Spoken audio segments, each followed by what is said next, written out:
మామ తెలుగు ఇండస్ట్రీలో దాదాపుగా 40 సంవత్సరాలుగా తన స్టామినాను చూపిస్తూ వస్తున్న మెగాస్టార్ చిరంజీవి ఇప్పుడు తనదైన రీతిలో కూడా గుర్తింపు సంపాదించుకోవడానికి అహర్నిశలు కష్టపడుతున్నాడు మామ.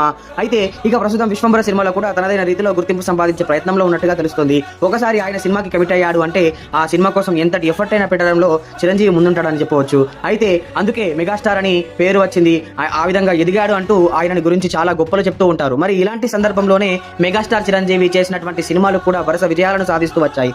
ఇక ఇప్పుడు రీ ఎంట్రీ ఇచ్చిన తర్వాత ఆయన సినిమాలు పెద్దగా ఆకట్టుకోవడం లేదు.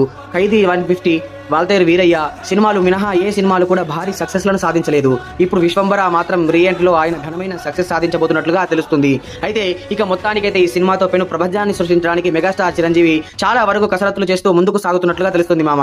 ఒక్కసారి ఈ సినిమా కనుక పాన్ ఇండియా రేంజ్ లో సక్సెస్ అయితే ఏ మాత్రమైనా ఇండియాలో కూడా చిరంజీవి తన సత్తాను చాటుకున్న హీరోగా నిలిచిపోతాడని చెప్పడంలో ఏ మాత్రం అతిశయోక్తి లేదు మామ. ఇక ఇప్పటికే విశ్వంబర మీద